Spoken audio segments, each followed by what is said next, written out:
اشیاء ہیں اگر ہم ان سے احتیاط کرتے ہیں تو ان کے لیے ہمارے لیے اور آپ کے لیے ثواب ہے. آئیے حضرت سلمان فارسی رضی اللہ تعالیٰ عنہ کے سلسلے میں ایک واقعہ دیکھتے ہیں.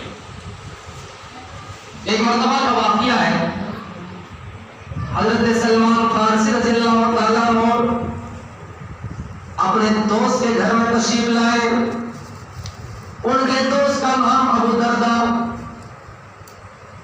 ان کے گھر گئے, سلام کیا, دیکھا کہ میرا دوست گھر میں نہیں ہے, یعنی اپنے دوست کو نہیں پایا گھر میں. ان کی بیوی ان کے گھر میں موجود تھی, ام درداء. سلمان فارسی رضی اللہ تعالیٰ عنہ نے دیکھا کہ ان کی بیوی گھر میں ہے, لیکن حدیث کے الفاظ متفضلتاً, ان کے بال بکھرے ہوئے تھے, سر میں کبھی تیل نہیں لگایا کرتی تھی. ایسا محسوس ہوا کہ ان کا شوہر نہیں ہے. دنیا میں جس طرح کوئی انسان مر جاتا ہے, کسی عورت کا پتی مر جاتا ہے, کسی عورت کا ہسبینڈ مر جاتا ہے, ان کا شوہر انتقال کر جاتا ہے, تو وہ پھر زیب و زینت کرنا چھوڑ دیتی ہے, خوبصورت بننا چھوڑ دیتی ہے کہ آپ کس کے لیے زینت اختیار کرو, کیونکہ میرا شوہر تو انتقال کر چکا ہے. انہیں ایسا محسوس ہوا. حدیث کے الفاظ متفضلتاً, بال بکھرے ہوئے تھے, سروں میں تیل نہیں تھا, بالوں میں کبھی کنگھی نہیں کیے تھے.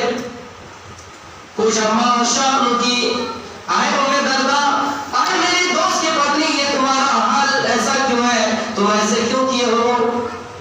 اس نے کہا اے سلمان, آئے میرے شوہر کے دوست, میں کس کے لیے زینت اختیار کروں, میں کس کے لیے آرستہ ہو کے رہوں, میں کس کے لیے بن سوار کر کے رہوں, میں کس کے لیے سب سوار کر کے رہوں, اس لیے کہ تمہارا جو دوست ہے ابو درداء, میرا شوہر تمہارا دوست, ان کا حال تو ایسا ہے کہ مجھ سے کبھی جس طرح میاں بیوی کا رشتہ ہوتا اپناتا ہی نہیں ہے, نبھاتا ہی نہیں ہے. تمہارے دوست کو صرف نماز سے مطلب ہوتا ہے, تمہارے دوست کو صرف روزہ سے مطلب ہوتا ہے, تمہارے دوست کو صرف اللہ سے مطلب ہوتا ہے, تمہارے دوست کو صرف رسول سے مطلب ہوتا ہے, تمہارے دوست کی حاضری صرف مسجد میں ہوتی ہے. اچھا, یعنی اس کا کہنا یہ تھا کہ جس طرح میاں بیوی کا رشتہ ہوتا ہے وہ نبھاتے نہیں تھے میرے بھائیوں, صرف اللہ اللہ کرتے تھے. بڑی پوائنٹ کی بات ہے اس واقعے میں میرے بھائیوں, عبرت کی بات ہے. صرف نماز اور روزہ رکھ لے, نماز پڑھ لینا, روزہ رکھ لینا کافی نہیں ہے. اسلام نے جو حقوق بتائے ہیں وہ ہمیں حال میں پورا کرنا ہے. اسلام میں ماں کا حقوق, اسلام میں باپ کا حقوق, باپ ہے تو بیٹے پر حقوق, بیٹے ہیں تو باپ پر حقوق. ان کی بیوی کا کہنا یہ تھا کہ تمہارا دوست مجھ سے میاں بیوی کا رشتہ نبھاتا نہیں ہے, مجھ سے کوئی مطلب ہی نہیں ہے. اس عورت نے کہا جب میں رات میں کہتی ہوں کہ ہاں میاں بیوی کا جو رشتہ ہوتا ہے وہ نبھائے, تو یہ کہتا ہے کہ میں تہجد پڑھنے جا رہا ہوں. دن میں جب کہتی ہوں تو وہ کہتا ہے کہ مجھے نفلی نماز پڑھنا, نفلی روزہ سے ہو. دن میں نفلی روزہ رکھنے کا اہتمام کرتے تھے, فرض کے علاوہ نفلی بھی روزہ رکھنے کا اہتمام کرتے تھے, اور جب رات میں وہ کہتی تھی تو کہتے تھے کہ تہجد پڑھنے کے لیے جا رہا ہوں. ارے ان کے پاس بیوی سے ملنے کا وقت ہی نہیں ہے, بیوی سے رشتہ نبھانے کا وقت ہی نہیں ہے.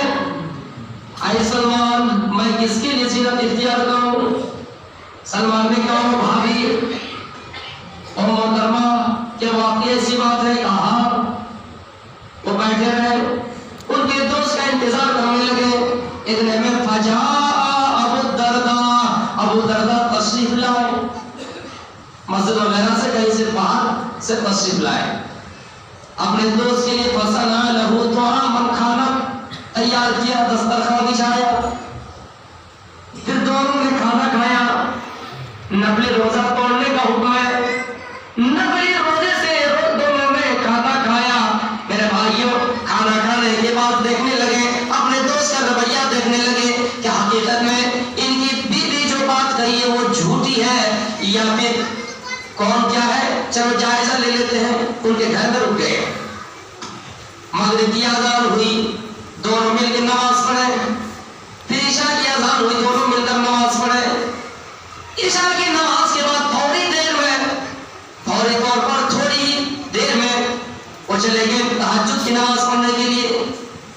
سلمان کہتا ہے وہ ابو دردہ یہ وقت تہجد کا نہیں ہے، تم اس وقت تہجد پڑھنے کے لیے کیوں جا رہے ہو؟ رات کے تہائی حصے میں جانا، یہ کہہ کر اپنے دوست کو سلا دیتے ہیں۔ وہ یہ دیکھنا چاہتے کہ یہ اپنی بیوی سے ملتا ہے یا نہیں، اپنی بیوی کا رشتہ داری جو حقوق ہوتا ہے ادا کرتا ہے یا نہیں، میاں بیوی کا رشتہ نبھاتا ہے یا نہیں، دیکھنے کے لیے۔ پھر 1 گھنٹہ 2 گھنٹہ گزرا ہی تھا، پھر نماز پڑھنے کے لیے نکلے جا رہے ہیں۔ کہو دوست وہ ابو دردہ ابھی بھی تہجد کا وقت نہیں ہوا ہے، تم ابھی کیوں جا رہے ہو؟ یعنی وہ یہ دیکھنا چاہتے تھے کہ وہ اپنی بیوی سے مل رہا ہے یا نہیں، اپنی بیوی کا حق ادا کر رہا ہے یا نہیں۔ جب دیکھا تو حقیقت میں ان کو نماز سے مطلب تھا، تو پھر یہ من ہی من میں سوچ کے چلو نہیں ہوگا ان کو پڑھی نماز پڑھ ہی نہیں تو۔ پھر جب تہجد کا وقت آیا دونوں مل کے تہجد کی نماز پڑھی، پھر فجر کی نماز پڑھی۔ فجر کی نماز پڑھنے کے بعد اس کو سمجھانے لگے کہ دیکھیے ہے میرے دوست، جس طرح اللہ کا حق بندے پر ہے، بندے کا حق اللہ پر ہے، اسی طرح شوہر کا بھی حق بیوی پر ہے، بیوی کا بھی حق شوہر پر ہے۔ صرف اللہ اللہ کہنے سے نہیں ہوتا ہے۔ آپ نے بھائی شادی کی ہے، قرآن میں کہا ہے لِتَسْكُنُوا إِلَيْهَا، شادی کا ایک مقصد یہ بھی ہے کہ تاکہ تم اس سے سکون حاصل کرو۔ دنیا میں دولت سے سکون نہیں ملتا ہے، مال سے سکون نہیں ملتا ہے۔ میاں بیوی کا رشتہ صرف جسمانی طور پر نہیں، صرف لذت اٹھانا نہیں، بلکہ اللہ تعالیٰ اسے سکون بھی دیتا ہے۔ ہر چیز میں آپ کو لذت نہیں ملتی ہے۔ تو میرے بھائیوں اس کو سمجھانے لگے، اے سلمان، اے ابو دردہ، جس طرح اللہ کا تمہارے اوپر ہے کہ تم نماز پڑھو روزہ رکھو، اسی طرح تمہاری بیوی کا بھی تمہارے اوپر حق ہے کہ تم ان کی رشتہ داری نبھاؤ، ان کا حق ادا کرو۔ کپڑے کی ضرورت پڑ جائے کپڑا خرید کر لاؤ، اگر کھانا کی ضرورت پڑ جائے تو کھانا لا کر دو۔ ہاں اگر تمہاری بیوی کی اچھا ہو، تمہاری بیوی کی خواہش ہو کہ مکے مدینے کی زیارت کریں، تمہاری بیوی کی خواہش ہو کہ فلاں مجلس میں شریک ہو، تو تم ان کو مہذب طریقے سے اختیار کرو، سفر کراؤ۔ آئے ابو دردہ، ان لزورک علیک حقا وان لبدنک علیک حقا وان لجسدک علیک حقا وان لضیفک علیک حقا، جس طرح اللہ کا حق تمہارے اوپر ہے کہ تم اس کی عبادت کرتے ہو، تم روزہ رکھتے ہو، نماز پڑھتے ہو، تمہاری بیوی کا بھی تمہارے اوپر حق ہے۔ تمہارے گھر میں مہمان آ جائے ان کی بھی عزت تمہیں کرنی ہے، مہمانوں کا بھی حق تمہارے اوپر ہے۔ یہ نہیں کہ مہمان گھر میں، مہمان کے پاس کھانا نہیں، مہمان کے پاس پانی نہیں، اور مسجد چلے گئے اللہ اللہ کہنے لگے۔ یہ نہیں کہ ہمارے گھر میں مہمان آئے ہوئے، ہمارے گھر میں ماں بوڑھی پڑی ہوئی ہے، ان کو کھانا نہیں مل رہا ہے، ان کو پانی نہیں مل رہا ہے، اور ہم چلے گئے حج کرنے، بڑا حاجی کہلوائے۔ میرے بھائیوں، اگر آپ کی ماں بوڑھی ہو چکی ہے، ضعیف ہو چکی ہے، یہ بھی حد سے کم نہیں ہے کہ آپ اپنی ماں کی خاطر کریں۔ تو اسلام نے سارے حقوق بتلائے میرے بھائیوں، اس لیے کہتا ہوں نا، اسلام سے بڑھ کر کون سا مذہب ملے گا؟ لیکن اس چیز کو ہم اور آپ بھول جاتے ہیں۔ اس زمانے میں پڑھیے مہاتما گاندھی جی نے حضرت عمر فاروق کے بارے میں کیا لکھا۔ وہ لوگ بزدل نہیں تھے، اور نہ ہی ان کے اوپر لاٹھی اتیاچار ظلم و ستم کچھ نہیں کیا گیا، صرف پڑھ کے مطالعہ کر کے نبی کے اخلاق۔ اس لیے میں کہتا ہوں کہ ہر مسلمان داعی ہے۔ آپ یہ کہتے ہیں نا کہ صرف مولوی لوگ کا کام ہے دعوت تبلیغ کریں، نہیں، ہر مسلمان داعی ہے۔ یہ بات میں کہہ رہا ہوں، فخر سے کہہ رہا ہوں، ہر مسلمان داعی ہے، دعوت و تبلیغ کرنے والے۔ ہاں، کوئی علمی اعتبار سے کرتا ہے، کوئی اخلاقی اعتبار سے کرتا ہے۔ اب پڑھیے اخلاق اگر آپ کا اچھا ہو، کردار اچھا ہو، کتنے غیر مسلم ایسے جو مسلمان اسلام کے دائرے میں آئیں گے، آپ کے کردار سے وہ اچھے بننے کی کوشش کریں گے۔ تو اس لیے ہر مسلمان داعی ہے۔ آپ یہ نہ سمجھیں کہ صرف مولویوں کا کام ہے دعوت و تبلیغ، نہیں، آپ بھی دعوت و تبلیغ کیجیے۔ کوئی خط و خطابت کے ذریعے کرتا ہے، اللہ نے زبان میں وہ ملکاتا نہیں کہ وہ لکھ کے کرتے ہیں، تحریری شکل میں کرتے ہیں۔ کوئی اخلاقی کہیں پہ گئے، کوئی کارنامہ ایسا پہ انجام دے دیا، لڑائی ہو رہی، بھائی آپ اس بیچ میں داخل ہو گئے، دونوں کے اندر صلح کرا دیے، اور صلح کرانے میں اللہ کے رسول کہہ رہے ہیں کہ لیس القضاء، یصلح بین الناس، جو صلح کرانے میں جھوٹ بھی اگر بول دے نا ان کا گناہ نہیں لکھا جاتا ہے. تو ہر مسلمان دائی تو وہاں ابو درداء سے کہہ رہے سلمان فارسی رضی اللہ تعالیٰ عنہ، کہا ابو درداء جس طرح اللہ کا حق تمہارے اوپر ہے کہ تم اس کی عبادت کرو، اسی طرح تمہاری بیوی کا بھی حق تمہارے اوپر ہے. یہ معاملہ اللہ کے رسول صلی اللہ علیہ وسلم کے پاس جب لے کر گیا کہ دیکھ ہی لیتے ہیں کہ اللہ کے رسول اس کے اوپر کیا مہر لگاتے ہیں. جب سلمان فارسی کہہ رہے ہیں تو اللہ کے رسول سے پوچھ لیتے ہیں کہ ہاں کہاں تک ان کی بات صحیح ہے. جب اللہ کے رسول صلی اللہ علیہ وسلم کے پاس یہ ماجرا بیان کیا گیا، ابو درداء کہنے لگے اللہ کے رسول یہ ایسی بات ہے، ہم صرف عبادت میں لگے رہتے ہیں، اور سلمان فارسی کہہ رہے مہمانوں کا حق ادا کرو، بیوی کا حق ادا کرو، بچوں کا حق ادا کرو، تو کیا اللہ کی عبادت میں کمی آ جائے؟ کہ نہیں، قد صدق سلمان، سلمان نے بالکل سچ پایا. تو میرے بھائیوں پتہ چلا عبادت سے مطلب یہ ہے کہ آپ بیوی کا بھی حق ادا کریں، بچوں کا بھی حق ادا کریں، گھر میں مہمان ہے مہمان کا بھی حق ادا کریں، پڑوسی کا بھی حق ادا کرے. اور ایک چیز یہاں پر یہ بھی کہا گیا وَإِنَّ لِبَدَنِكَ عَلَيْكَ حَقًّا، جسم کا بھی آپ کو اوپر حق ہے، یعنی پوری رات آپ جاگ نہیں سکتے. آنکھ کا بھی آپ کے اوپر حق ہے، وَإِنَّ لِعَيْنِكَ عَلَيْكَ حَقًّا، آپ آنکھ کو پوری رات تکلیف نہیں دے سکتے. جو سونے کا وقت ہے آپ اس میں سوئیے، آرام کیجیے. اسلام ہی تو ہے جو آپ کو مجبور نہیں کرتا ہے، جو آپ کو لاچار نہیں کرتا ہے، بے بس نہیں کرتا ہے، رسوا نہیں کرتا. آپ کے پاس پیسہ نہیں ہے، آپ کے اوپر حج فرض نہیں ہے، آپ کے پاس پیسہ نہیں ہے، آپ پر زکات فرض نہیں ہے. میرے بھائیوں بہت سے ایسے مذہب ہیں دیکھیں، بہت سے لوگ ایسے کرتے ہیں ہاں ہمارے پاس پیسہ نہیں ہے، حج کرنا ہی ہے، مانگ کر کہاں رسوا ہو کر کوئی انتظام ہم کو کرنا ہی ہے. اگر نہیں کر پاتا معاشرے میں اس کو رسوا ذلت کی نگاہ سے لوگ ان کو دیکھ رہے ہیں. اسلام کیا تھا؟ لا اکراہ فی الدین، دین کے معاملے میں کوئی زبردستی نہیں. تو میرے بھائیوں وَمَن يَبْتَغِ غَيْرَ الْإِسْلَامِ دِينًا فَلَن يُقْبَلَ مِنْهُ وَهُوَ فِي الْآخِرَةِ مِنَ الْخَاسِرِينَ. اسلام کو چھوڑ کر کہاں جائیے گا، اور جو بھی گیا اور جائے گا آخرت میں نقصان کے علاوہ کچھ نہیں پائے گا. اور اسی کو بدوں میں کہا گیا اندھاتما پریشان تھی سمبھوتی مپستے، وہ اندھکار میں ہے، گھاٹے میں ہے، نقصان میں ہے، یعنی ان کے لیے ویل ہے، جہنم ہے، نار ہے. کون؟ جو انسان کی بنائی ہوئی چیزوں کو پوچھتے ہیں، انسان کے ہاتھ بنائی ہوئی چیزوں کو پوچھتے ہیں. کلیئر کر دیا، لیکن ہمیں سمجھانا ہے کسی سے الجھنا نہیں، کسی مذہب سے الجھنا نہیں ہے. ہمیں ویسے انداز اختیار کرنا ہے، ویسا اسلوب پیش کرنا ہے سلف صالحین کا کہ وہ ہماری اخلاق دے کر، ہمارے انداز دے کر، اسلوب دے کر وہ اسلام میں خود بخود داخل ہو جائے. تو میرے بھائیوں اس واقعے سے پتا چلا کہ بیوی کا بھی ہمارے اوپر حق ہے، اور اللہ تعالیٰ یہ نہیں کہتا کہ صرف نماز پڑھو. اسی طرح 3 شخص اللہ کے رسول صلی اللہ علیہ وسلم کے پاس آئے. جاء ثلاثة إلى رهط إلى بيوت أزواج النبي صلی اللہ علیہ وسلم.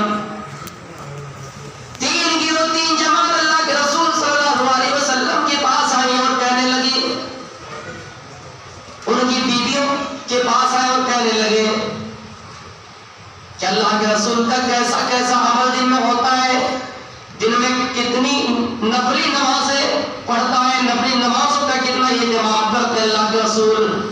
یعنی ان کا اعمال کا جائزہ لینے کے لیے کہ ہاں اللہ کے رسول دن میں کیسا عمل کرتے ہیں، دن میں کتنے وقت نماز ادا کرتے ہیں، دن میں کتنے نیکیوں کے کام انجام دیتے ہیں، یہ پتہ کرنے کے لیے آئے.